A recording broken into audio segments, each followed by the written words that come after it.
Welcome to my cooking blog.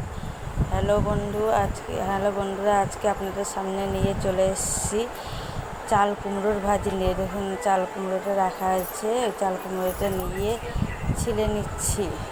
ছিলা হয়ে গেল, কেটে নিচ্ছি, সরু সরু করে ভাজার মতন কেটে নিলাম। এইভাবে চাল কুমড়োর ভাজি খেয়ে দেখবেন, ভালো লাগবে। চাল কুমড়ো কাটা হয়ে গেছে, পানি দিয়ে ভালো করে পরিষ্কার করে ধুয়ে নেব। এবার পানি দিয়ে ধুয়ে ছেঁকে তুলে নিয়েছি। কড়াইতে তেল দিলাম, তেল গরম হয়ে গেল, ফোড়নে পেঁয়াজ শুকনো লঙ্কা দিয়ে দিলাম। পেঁয়াজ শুকনো লঙ্কাটা একটু ভেজে নিব। ভাজার পর চাল কুমড়োগুলো ওতে দিয়ে দেবো। খুন্তি দিয়ে একটু নেড়ে চেড়ে ভেজে নিলাম। বন্ধুরা, ভিডিওটা ভালো লাগলে আপনারা লাইক, কমেন্ট, শেয়ার করবেন, সাবস্ক্রাইব করবেন। বন্ধুরা, আপনাদের আশাতেই সব কিছু। চাল কুমড়োগুলো দিয়ে দিলাম। দেওয়ার পর সামান্য একটু হলুদ দিয়ে দিলাম, পরিমাণ মতন লবণ দিয়ে দিলাম।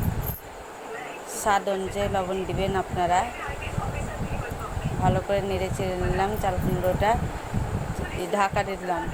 ঢাকা দিয়ে আবার ঢাকনা খুলে খুলে নেড়ে দেবো, তলায় যাতে না লেগে যায়।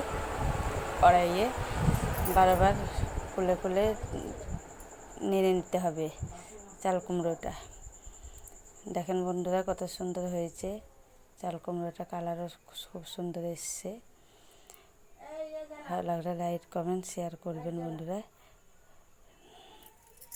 সাবস্ক্রাইব করবেন আপনারা। দেখেন বন্ধুরা, হয়ে এসছে। এবার চাল কুমড়োটা নেড়ে চেড়ে দিচ্ছি, ভালো করে ভেজে নিচ্ছি। চাল কুমড়োটা ভাজা হয়ে গেল। আপনারা লাইক, কমেন্ট, শেয়ার করবেন। বন্ধুরা, সাবস্ক্রাইব করবেন।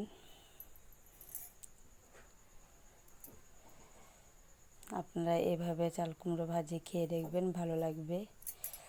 সপরিবারে খাবেন